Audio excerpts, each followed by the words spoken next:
I can say that our people, without being stupidly optimistic, are full of confidence and are absolutely resolved.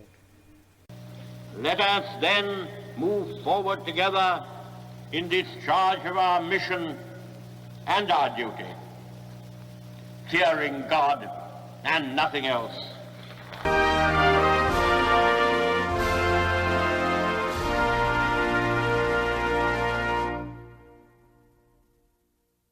Hello and welcome to Since Attlee and Churchill, the podcast about British political history since the Second World War.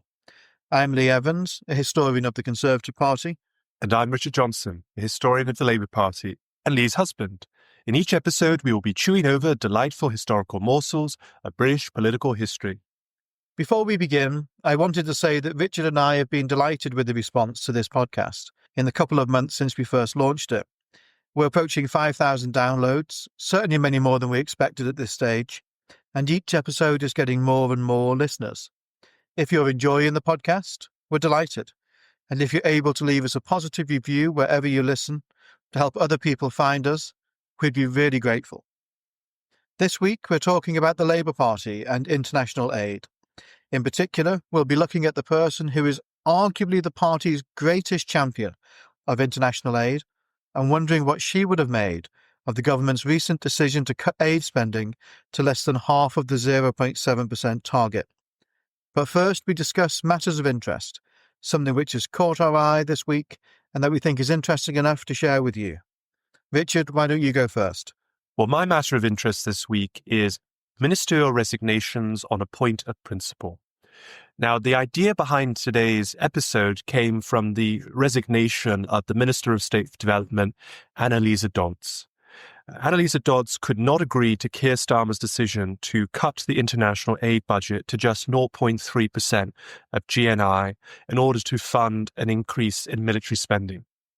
And I applaud Anneliese for her principled decision. I know her a little bit. She was elected MP for Oxford East just at the tail end of my PhD and had been the chair of the Oxford Labour Party and an MEP when I was a postgraduate student. And Anneliese is a team player, fundamentally, but it was clear from her letter of resignation that this cut was a step too far in her eyes. Now, Anneliese could have kept her head down. She could have implemented these cuts, even if she disagreed with them, and continued attending cabinet. And after years of being in political opposition, it must really hurt to have to leave government after really such a short period of time. But Anneliese's resignation also got me thinking about other resignations on a point of principle. I think they're actually quite rare, but we do sometimes see them. Now, often ministers have to resign for other reasons like scandal, or there's a reshuffle, or they lose the prime minister's favour. And sometimes when that happens, you might get a letter where the resigning minister also makes some kind of principle or policy stand in their resignation. We saw this when Suella Braverman was sacked as Home Secretary in 2022. She made this sound like it was a point of disagreement with the Prime Minister over immigration policies and the ECHR, but actually she had been removed from her role as Home Secretary because she had been sending government documents on a private email account. Now, I can think of a couple of examples in recent times of purely principled resignation decisions before Anneliese Dodds. One was when Ian Duncan Smith resigned from David Cameron's government in 2016 over his objection to George Osborne's cuts to the welfare budget. And there was Robin Cook, who had resigned from Tony Blair's cabinet in opposition to the Iraq War. If we go back further in history, we can think of Nye Bevan and Harold Wilson and John Freeman resigning from the Attlee government over the introduction of fees into the National Health Service. A principled resignation can, of course, be a form of political maneuver. So it actually did Nye Bevan and Harold Wilson no harm in resigning from that government because it bolstered their left-wing credentials in the eyes of the left of the Labour Party, which served them well in their ambitions later on. I would say, though, you've got to be careful when you resign over principle because you can really only do it once. There was a Labour minister in the Wilson government, the Earl of Longford, who resigned over the failure of the government to increase the school leaving age, which was seen as depriving particularly working class pupils of educational opportunity.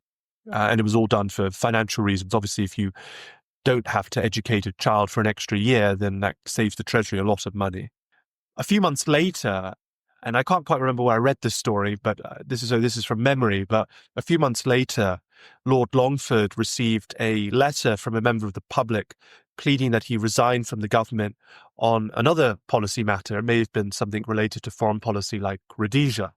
And Lord Longford wrote back to this member of the public saying how much he agreed with them on this issue and that he would have definitely resigned on this as a matter of principle. The only problem was that he had already resigned from the government a few months earlier on a different issue. So, Lee, what is your matter of interest this week? My matter of interest this week is something called a source book of conservatism. Now, this is something I discovered as it was being thrown away from a library. Rather a sad trend, in fact, that I think lots of libraries are going through as physical books are replaced with e-books. But this is perhaps a book that we can forgive them for getting rid of. A source book of conservatism was published in 1964 by something known as the Conservative Political Centre. Loyal listeners to the podcast will know that I've spoken about this before, as the CPC was the Conservative Party's political education wing. Its role after the Second World War was to try and foster vibrant and intellectually curious conservatives by educating the grassroots and stimulating thinking about politics and policy, and also promoting conservative views among the wider public. And publishing this book, the source book, was part of that role. In effect, we can think of it almost as something like a proto-Wikipedia about key aspects of the Conservative Party. It begins with a huge list of books on conservative topics. For example, if you want to find a biography on Winston Churchill, most obviously, but Sir Robert Peel, William Pitt the Younger or Elder, the Earl of Liverpool, a huge number of people and topics within conservative thinking. It recommends books that you can find and read on them. It also lists the party's policy documents and manifestos and their names before going on to talk about certain key topics in the history of the party. And one that I particularly liked, called Party Colours at Elections. I thought I'd read a little bit of it here. This is how it begins. When in 1961 the Conservative Association in Harold Macmillan's constituency of Bromley decided to change its colours from orange and purple to royal blue, this was a reminder that there has never been any uniformity in party colours throughout the country. A survey made at the time revealed that in Kent, 7 Conservative associations bore orange and purple, 10 had blue, 1 had blue and white, and 1 had red, white and blue. And it goes on and discusses some of the curiosities and anomalies in the way in which the party colours have appeared. So this is a really fascinating little book. It's something I really enjoyed having a flick through. It's one of the smallest books we own, but now it's definitely one of my favourites. And whilst the internet has undoubtedly rather replaced many of its functions, especially looking for books on certain topics, I like it enough to think there's cause for a revised source book on conservatism. Perhaps I'll try and put one together. On to our main topic for this week. And Richard, this week I'll be interviewing you about someone you've written about a great deal. Someone perhaps you've done more to keep in the public eye than anybody else, partly because you've been such an advocate for her role in history, but also partly because she's a pretty forgotten figure, so you've had that territory pretty much to yourself. That person is the Labour MP and Cabinet Minister Judith Hart. I wonder, can you give us an overview of Hart's life in politics up to, say, the 1964 election where things really get interesting? Well, Judith Hart is one of my great Labour heroes, and she was a leading figure of the Labour left in the mid-20th century and one of the party's greatest internationalists. Ben Pimlett, the biographer of Harold Wilson, called Hart, quote, probably the most left-wing member of the cabinet in the 1960s. And for a time, her star was really on the up, and journalists even speculated, quote, she may well become the first woman prime minister. Now, Judith Hart served almost continuously on the Labour front bench from 1964 until 1980, with just 2 years of interruption, which had been caused by her own resignation. And over 9 of those years, Hart served as minister in 4 departments: Scotland, Commonwealth, Social Security, and Overseas Development. She was also Paymaster General, which is the post that put her in the cabinet in the 1960s. Now, I find Judith Hart quite a compelling figure personally. She was rather grand. One journalist wrote, quote, if Judith Hart reminds you of anyone, it is probably Queen Elizabeth I. Another wrote that she was, quote, a mix between Penelope Keith and Rosa Luxemburg. She would often call herself one rather than use the pronoun I. She had a rather plummy voice. Yet all of these grand pretensions disguised really quite a humble background.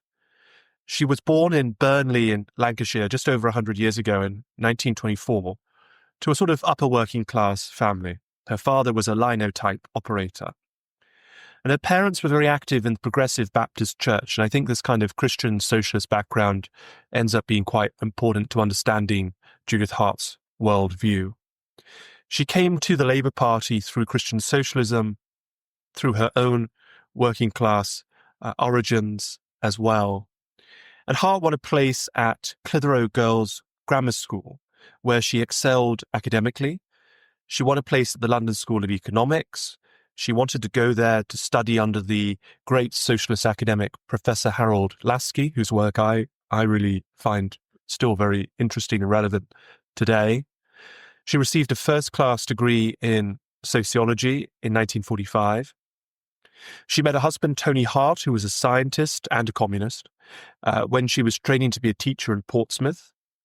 Tony then got a job at what is now Strathclyde University in Glasgow, and so the family moved up to Scotland, and Judith became a local government sociologist. I wonder how many councils today have their own in-house sociologists. Probably not that many, more's the pity. She stood in the 1950s in unwinnable seats in 1951 and 1955. And then in 1959, she was selected for her home seat of Lanark, where they were living at the time just outside Glasgow. And it turned out to be just one of Labour's 6 seats gained off the Conservatives in that year's election. Now, Hart entered Parliament on the firm left of the party. She was part of the campaign for nuclear disarmament. She was involved in the movement for colonial freedom, and she became very quickly socialized in the group known as the Bevanites, the acolytes of Aneurin Bevan. The Labour leader at the time, Hugh Gaitskell, was on the right of the party and had no truck for the Bevanites, and it said that Gaitskell wouldn't even speak to Judith Hart for her first couple of years in the House of Commons. Not that that really troubled her. She was really quite happy situating herself on the left of the Labour Party at that time. She's very fortunate, I guess, to have been in Scotland in 1959. So that was a very good election for the Conservative Party. And of the only 6 gains that Labour took off the Conservatives in that election, 4 of them were in Scotland, including, of course, her own seat. So she was very much in the right place at the right time.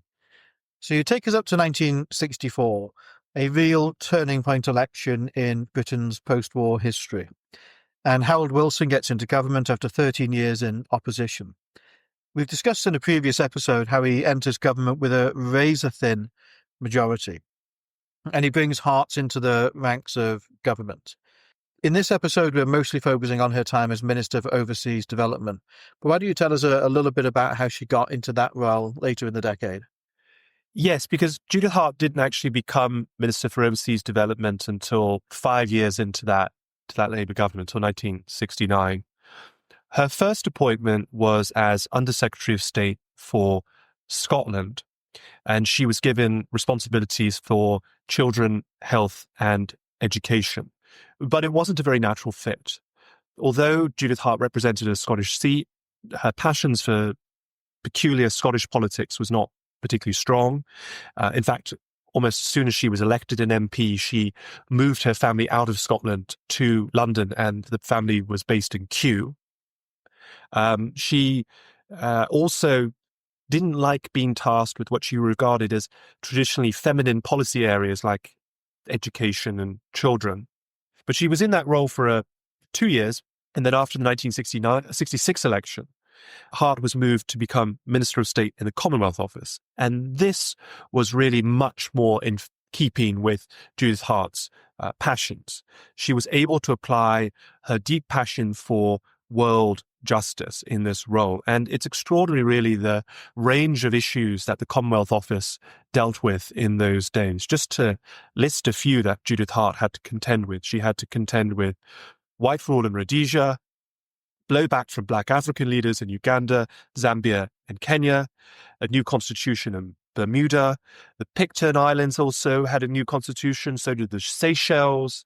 She had to deal with Singaporean independence, a security crisis in St. Kitts, Nevis, and Anguilla, a conflict over labor law in Hong Kong, tensions in Ghana and Sarawak, just to name a few. And she really relished this role. She traveled around the world, and she was able to bring her view of the Commonwealth as a new and increasingly radical multiracial organization.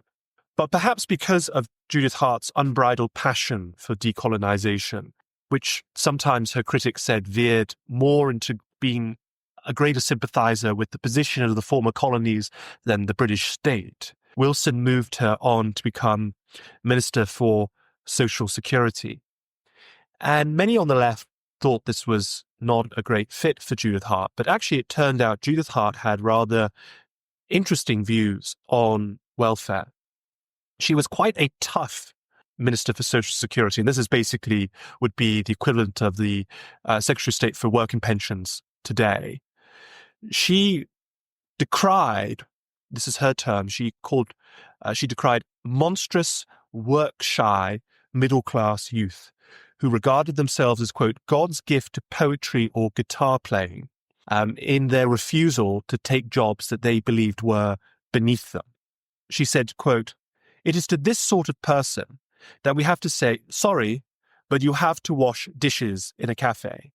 And so she was really, at that time, there was a sort of fashion for kind of young middle-class people to go on the dole and use the dole to support their artistic and alternative pursuits.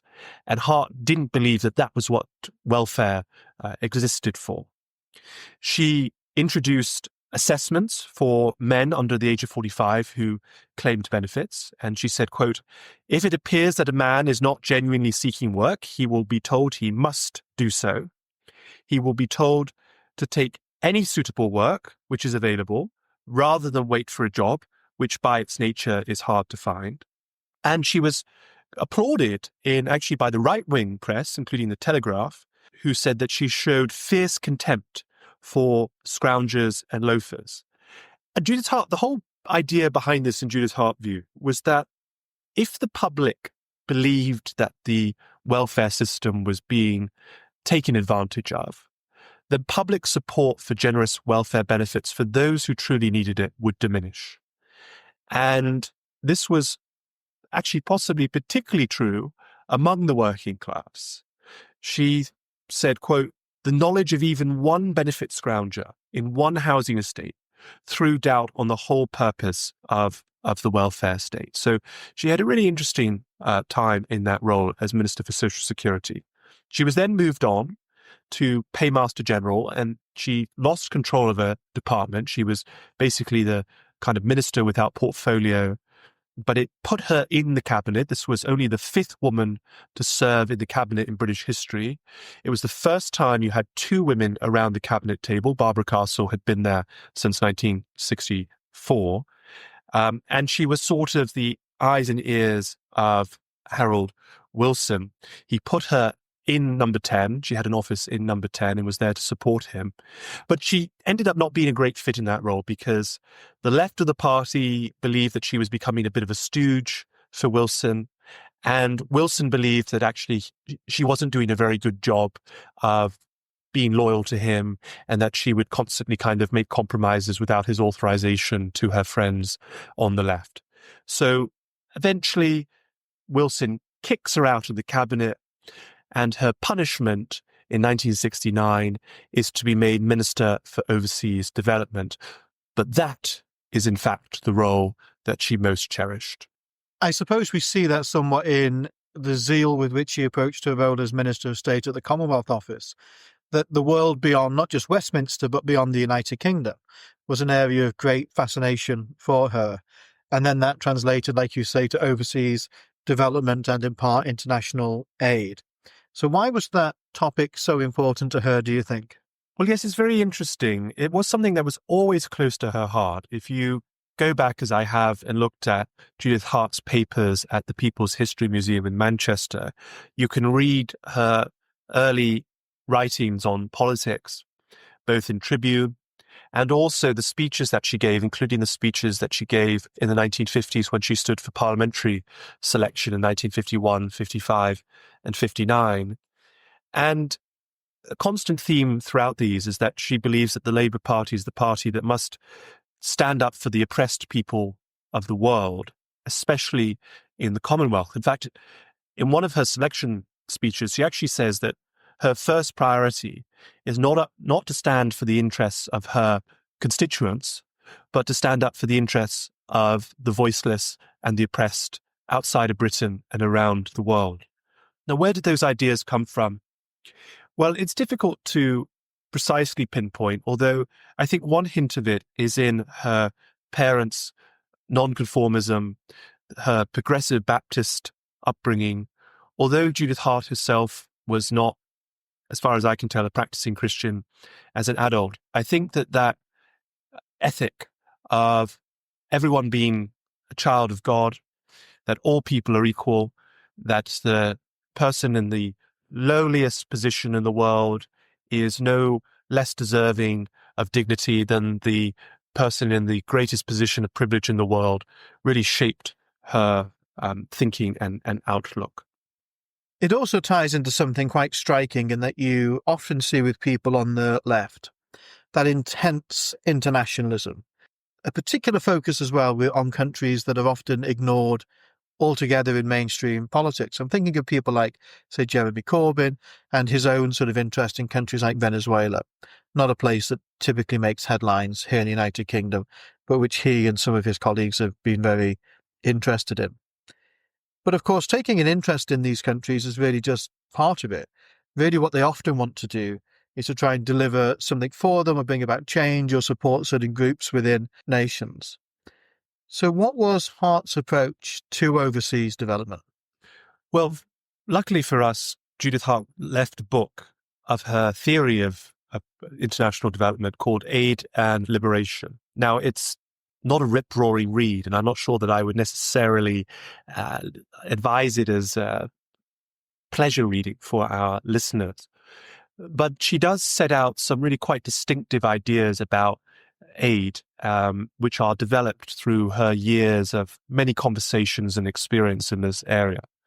The first is that she believed in grants rather than loans, particularly to poor countries. She was morally opposed, I suppose we could say, to this kind of debt trap diplomacy that we see, for example, China engage in today, where China offers to build big infrastructure projects in poorer countries, but does so on the basis of some kind of loan, and that if a country can't repay that loan, then they have to surrender some of their assets over to China, which is something that would be very antithetical to Judith Hart's approach to aid and development.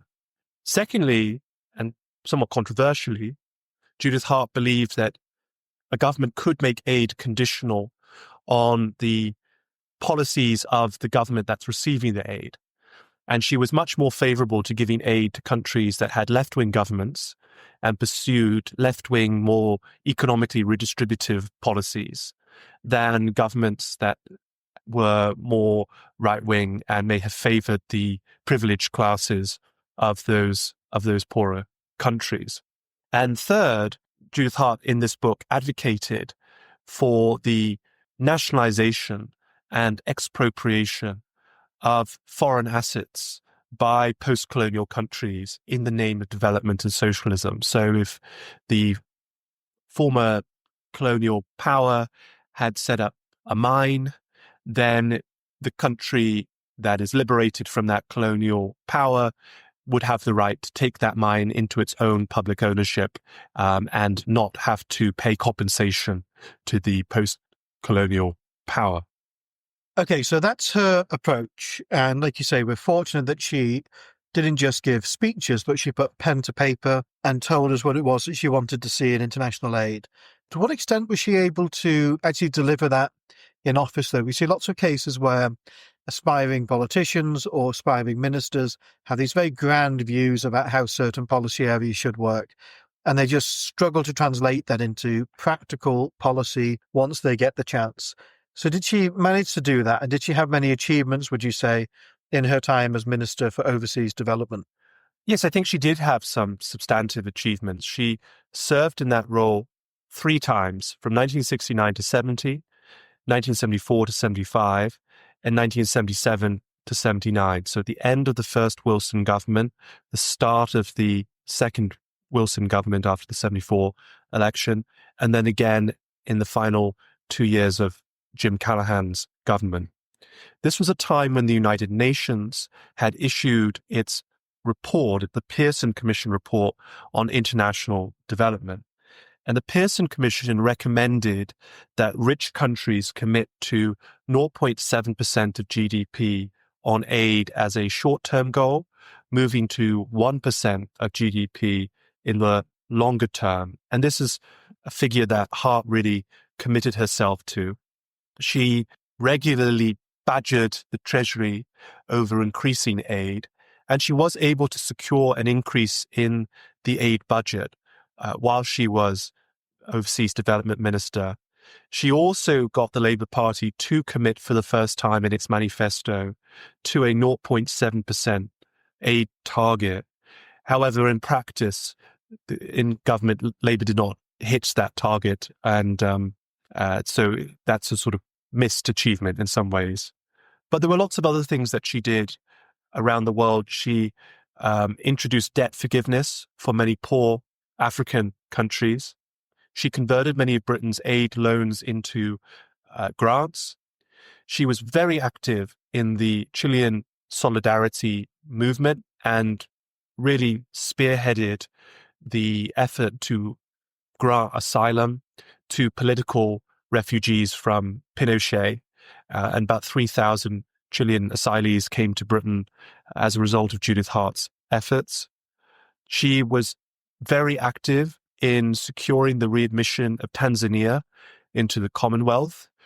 Tanzania had left the Commonwealth in protest over Britain's handling of the Rhodesia situation, and Hart was able to have direct negotiations with the president of Tanzania, Julius Nyerere, to bring Tanzania back into the fold.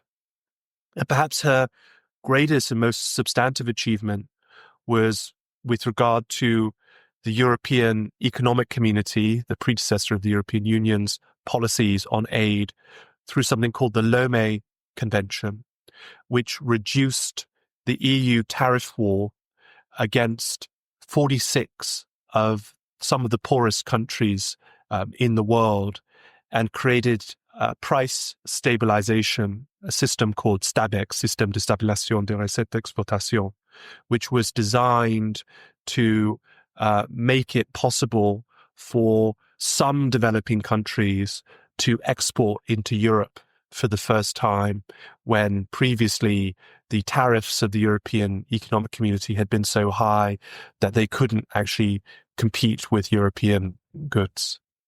It's far from the most important thing that you said there, but it is just staggering that she held the same office 3 times non-continuously, that she was as Minister for Overseas Development on 3 separate occasions. I can't really think of another example of somebody who has done that. Can you? No, not off the top of my head. I mean, there were examples of people who Harold Wilson had served in one role in his 1960s government, and then they were brought back into that same role in the 70s government. So, for example, Roy Jenkins was Home Secretary both in the 1960s and in the mid-1970s. And I should say that although there were 3 separate times that Judith Hart was Overseas Development Minister, we might want to think of actually just kind of 2 periods that she held that role. And in fact, maybe one big period that was interrupted by her own resignation, because she was put into that brief in 1969, and she was Labour's spokesperson on overseas development continuously from 1969 until 1975. And the interruption really is the period of opposition that Labour spent between 70 and 74. But she was still the front bench opposition spokesperson on overseas development during that time. She did leave office in 75, but she is brought back by Callaghan in 1977. And I think that's quite interesting because in 1977, Jim Callaghan appoints David Owen as the Foreign Secretary after the sudden death of Anthony Crosland. And Owen is very young at the time and is seen by some as really inexperienced, perhaps, for a Foreign Secretary. And overseas development had been put back into the Foreign Office at this point. But in a way, Judith Hart was quite at ease with that. Because of her experience and seniority, she was sort of left alone to pursue that policy. And I think also she became someone who could be a kind of an advisor to the Foreign Secretary from her position within the Foreign Office. So she became seen as a real subject expert, someone that no one else on the front bench could match in terms of their understanding and passion for this subject. And perhaps unusually in British politics, was a cabinet minister who specialized in a particular area, and that was seen as their kind of main contribution in government. It's also very clear from the answers that you've given that she wasn't just in charge of giving out money in the way that we sometimes think about development and aid, but very often she was engaging in the process of decolonisation and leading on really important negotiations about the future of Africa, for example, and the future of global trade. So why do you think she had such value to Wilson and then to Callaghan in that area? I think we have to take into consideration the context of that time. It's the Cold War and a period where many of the newly liberated post-colonial states are developing their own independent foreign policies for the first time.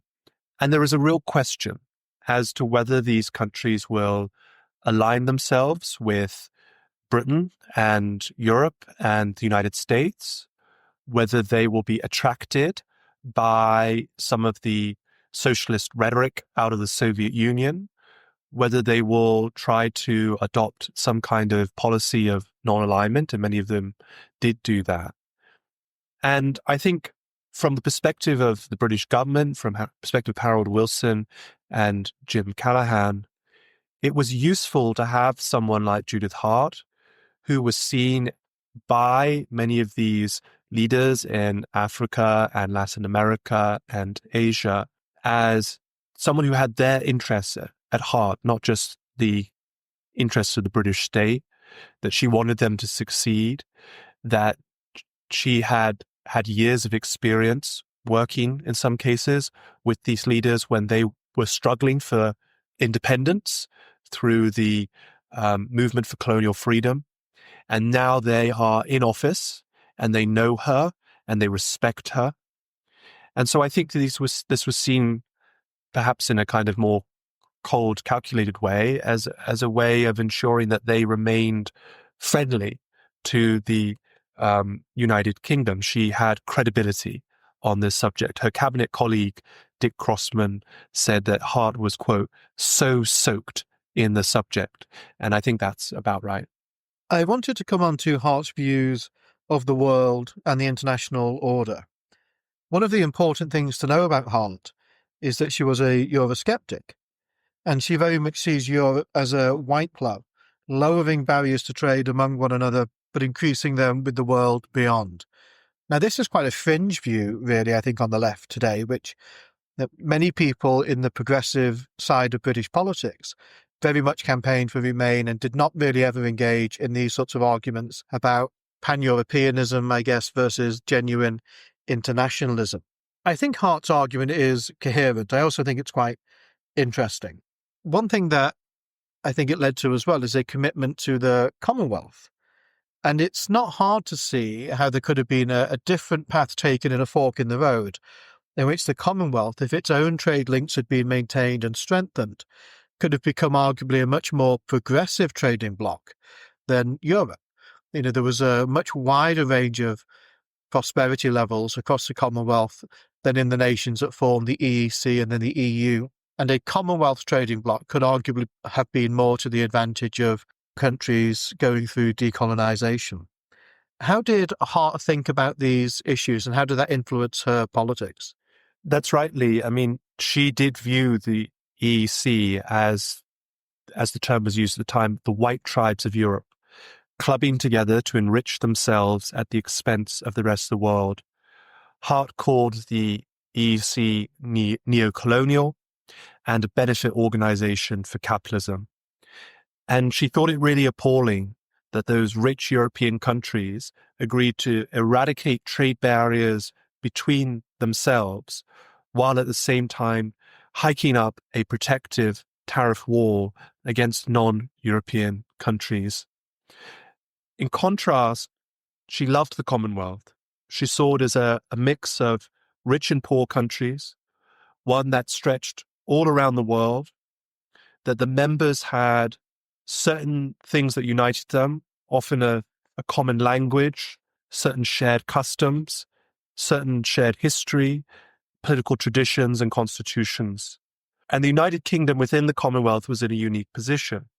The United Kingdom, as she saw, commanded actually quite a lot of respect across the Commonwealth, but it also had this historic responsibility not to walk away from Britain's former colonies after independence. And I really agree with her outlook. I think it's one of the great tragedies of British foreign policy that our political establishment basically gave up on the Commonwealth for a much narrower, cozier association with Europe. On this show, we do like a bit of political drama, and few things are more dramatic than the 1975 referendum on Europe. Hart is a leaver, to use the modern term, but Wilson backs Remain, and Britain says yes to Europe. And after that, Wilson decides to move her from international development with explosive consequences. So how did these events unfold? Yes, so after the referendum in June 1975, Harold Wilson sees this as an opportunity for a reshuffle. And Wilson goes to Hart and says that he wants to move her from overseas development to transport. And actually, this is the same move that he conducted for Barbara Castle in 1965. He moves her from overseas development to transport. And Hart views this as a demotion, and she views it as punishment for her having campaigned for Britain to leave the EEC. Now, I should say that contemporaries at the time were mixed as to whether this was, in fact, a demotion or a form of punishment at all. Bernard Donahue, Harold Wilson's political advisor, writes in his diary at the time that he thought it was a promotion, and he had a promotion that she did not deserve. Nonetheless, Hart goes to the Prime Minister and says, keep me as overseas development, or if you make me transport, make it cabinet status. It wasn't cabinet status at this point, or I'll resign from the government altogether. And Wilson says, then you must resign from the government altogether. And Hart sort of rather dramatically says to the Prime Minister, quote, I fear that we are witnessing the first dangerous stages of what could prove to be a historic catastrophe for the Labour Party and the Labour movement. She's just talking about herself leaving the government. And she stomps out of Wilson's office. And Bernard Donoghu records in his diaries that the Prime Minister shouts out the door as she leaves, "And I know a lot more about the Labour movement than you." Anyway, that evening, she holds a farewell soiree in the Overseas Development Ministry, and Tony Benn goes to Hart and pleads for her not to resign from the government out of personal pride. She's nearly in tears at this point, and she says it's a personal betrayal that Wilson had gone from being someone who saw her as a key ally, someone who she had actually helped Wilson in his leadership campaign back in 1963, and now she viewed Wilson as hating her because she had the temerity to campaign to leave the EEC. And Tony Benn's very sympathetic to her, and Benn, in the middle of the night, this is about 10:30 at night, rallies Harold Wilson and Barbara Castle. Barbara Castle had already gone to bed, so she has to change out of her night clothes, and she's in her flat in London. She has to get a taxi to Westminster, and Foote and Benn and Castle meet with the Prime Minister, and Joe Haynes, Harold Wilson's advisor, describes it as the ugliest ever confrontation between Wilson and his longtime friends on the left. They all say that Wilson has to keep Hart or put her in the cabinet, that he can't let her leave the front bench. Castle even offers to sacrifice herself in the cabinet so that Hart can sit in the cabinet. Benn said, quote, "Look, Harold, you say it is suicide, but there is no doubt that you gave her the knife." Michael Foote says that Judith's blood is all over the carpet. In spite of these sort of threats, Wilson refuses to budge. He says that she shouldn't have taken that attitude. We cannot have prima donnas. Referring to the idea of punishing her for being an anti-marketeer after the referendum, Tony Benn says to the Prime Minister, quote, "It is a basic trade union principle that you do not victimize people after a strike, and we will not have it." So there is this sort of sense that the left of the party might resign in masse from the cabinet on behalf of Judith Hart, which is really quite a remarkable display of solidarity. Anyway, the issue is unresolved. And then the next morning, Judith Hart kind of spikes the whole thing by giving a highly irregular resignation statement in the House of Commons. And it's rather strange because she says she's resigning as Minister for Overseas Development, but she's not actually resigning because she's already been sacked. So she can't really resign. And Barbara Castle thought it was very peculiar behavior. But anyway, she goes ahead. She resigns from the government altogether. She refuses to become Transport Minister, and she returns to the backbenches for the first time in 11 years. It was during Hart's tenure, before that dramatic resignation, that the 0.7% of national income was first raised as a target for overseas aid. And this is particularly important at this moment, of course, in current British history, because after years of reaching that target, particularly under David Cameron, Rishi Sunak reduced aid spending, and now Keir Starmer has done the same again. I actually think in cash terms, Keir Starmer's reduction of international aid is the biggest aid reduction that the UK government has ever overseen. Hart's story really shows how Starmer's actions have upended a very long-standing consensus, certainly in the Labour Party. What would Hart make of his actions, do you think? Oh, I think she'd be truly appalled. Hart fought like a lioness, that's one of the terms that was used to describe her, for the 0.7% aid. And as I mentioned, she actually wanted it to go up to 1%, which was the long-term aspiration of the United Nations Pearson report. She always had trouble winning the Treasury round to her argument. So it's, in some ways, it's déjà vu. But I would say that she was able to win some concessions on aid, and she was able to get the government to increase aid, even if it wasn't consistently to the 0.7% level. And she was also able to make really quite bold bilateral aid arrangements when she was minister. So even though that target wasn't always reached, she was still able to change the way that aid was delivered from the United Kingdom in ways that were really quite important and substantive. I'm thinking out loud here, so bear with me. But I wonder whether or not Hart's approach to international aid is part of what contribute to it being cut years later, in the sense that there are two broad approaches you can take to viewing aid spending and support for overseas development. One is actually quite self-interested and hard-headed, that the more we can support other countries to develop, the more we'll get trading partners, the more international stability there will be, the less likely it is that we will have to intervene overseas. And then the other is the much more international social justice motivation, which I think is very much where Hart fits in, that she sees poverty and desperation in other parts of the world and feels deeply motivated to try and do something about it. Could it be said that she wasn't very good at making these hard-headed arguments for aid, but depended instead on arguments of the heart?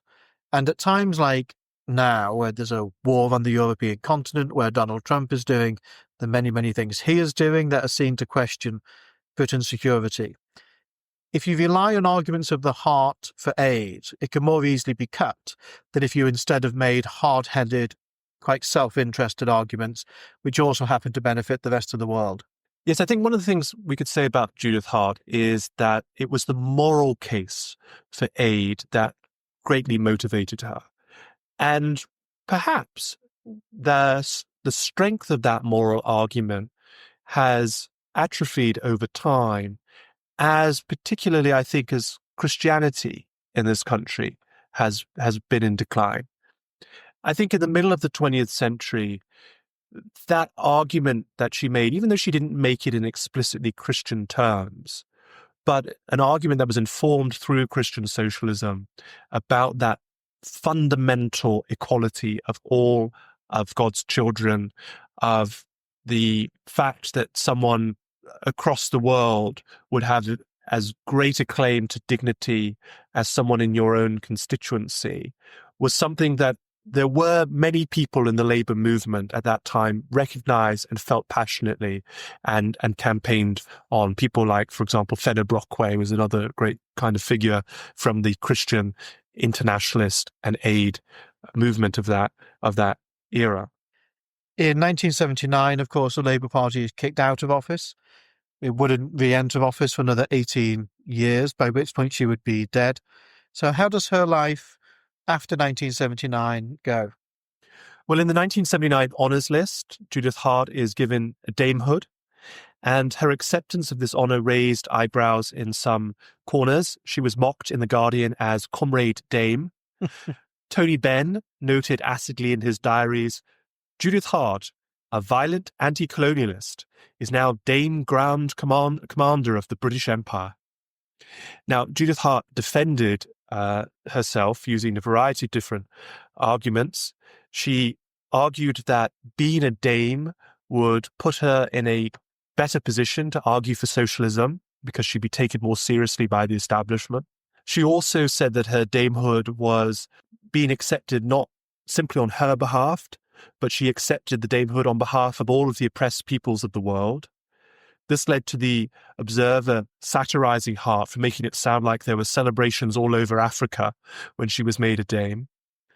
One interviewer said that her new honour made her sound like a pantomime character. Hart shot back, I don't know about a pantomime character. There have been many distinguished dames, both in politics and the arts, so I'm in good company. And then somewhat less defensively, she added, what I'm going to do now is buy myself a record from South Pacific. There's nothing like a dame. Now, after government, she stayed on the front bench for a year, and then she moved her focus onto her role in the Labour Party. Since 1969, she'd been a member of the NEC, the National Executive Committee, and in 1981, she became chair of the National Executive Committee.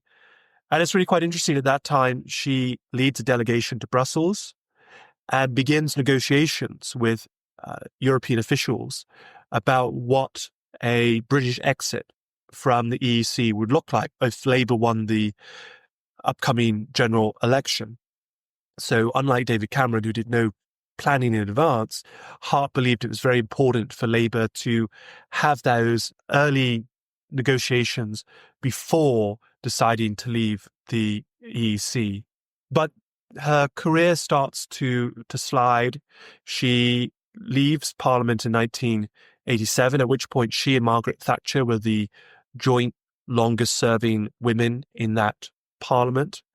She's made a baroness, Baroness Hart of South Lanark, but she only makes one speech in the Lords before succumbing to ill health, and she dies of bone cancer in 1991. Well, Richard, thanks for that run through one of the really fascinating post-war political lives, I think, and somebody who clearly had very deep convictions and whose convictions quite frequently met and clashed and struggled against the practical realities of politics at the individual and the institutional level. We finish every episode with a discussion of the books that we're reading at the moment. So, Richard, why don't you kick us off?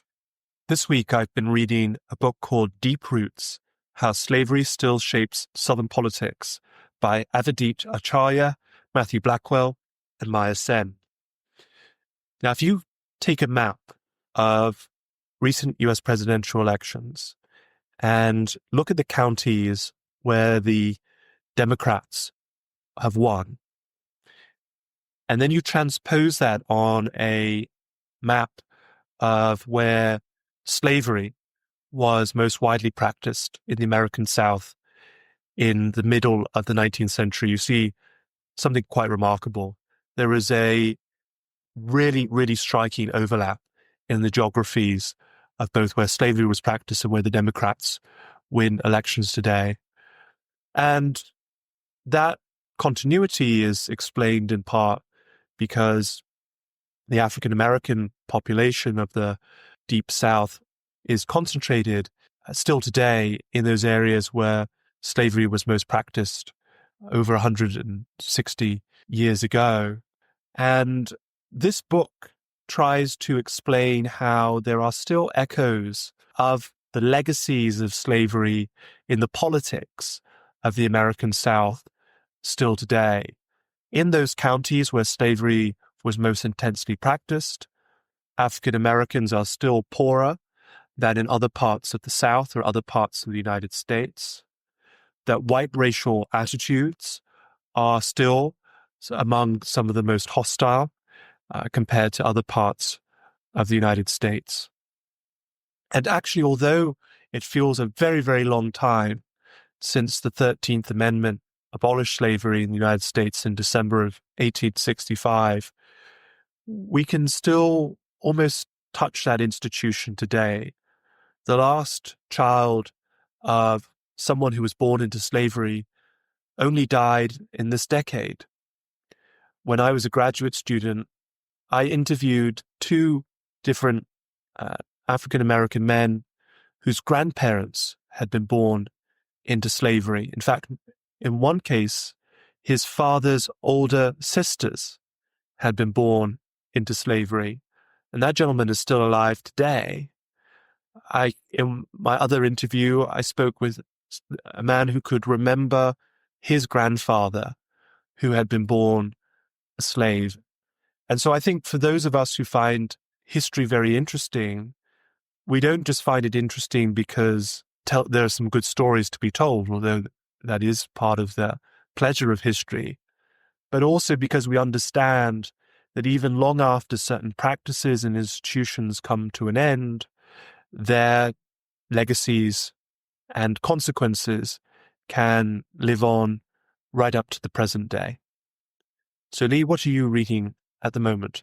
So I'm currently reading a book called Frustrate Their Knavish Tricks, which is a collection of writings by Ben Pimler, with the title taken, of course, from the UK's national anthem. So this is a collection of book reviews, articles, diary jottings in some cases, that Ben Pimler did in the mid-1990s. Pimler was, as many people will know, a great political biographer. His biography of Wilson is arguably the definitive biography of Wilson that hasn't been and may never be matched. And people who have read his works will know that he was a particularly interesting political writer. And he has a particular way with words and certain turns of phrase that really appeal to me. thought I'd share some of them with you now. So in a review of a book about Clement Attlee, he talks about the Attlee story being one of mediocrity transformed into unprecedented greatness, and talks about how in his early life he was a, quote, grassrootser, not a leader, with a, quote, worm's eye view of politics that benefited him throughout his life. He sometimes says things which I find very memorable as well. So he talks about John F. Kennedy, the American president, and says, perhaps uncharitably, if he had been older and uglier and had died of a heart attack, he might also have been one of the least known American presidents, a sort of American Andrew Bonar Law. And the last one that perhaps I'll share is from Harold Macmillan, and this is how he starts his review of Alistair Horn's first volume of the official biography of Macmillan. Here is a bit of advice for political leaders who wish to be well regarded by posterity. Put off dying for as long as possible. The late Lord Stockton is a case in point. In extreme old age, the former Prime Minister, once regarded by every progressive as an incorrigible rogue, enjoyed an extraordinary Indian summer as the thinking socialist Tory. So this book is really a great collection of reviews and articles that really is sort of alive with these great turns of phrase that Pimlett uses throughout his writing. It's a real tragedy that Pimlett died so young. He died at only 58, and he certainly had many great years of writing ahead of him otherwise. But in his unmatched biographies, and as I now know with this book, his shorter writings too, he left a remarkable legacy of political writing. We'll have a link to the books that we've discussed in our show notes, but that's all from us this week. We'll be back next week with another look at a British political topic of the post-war period, and we'll see you then. Thanks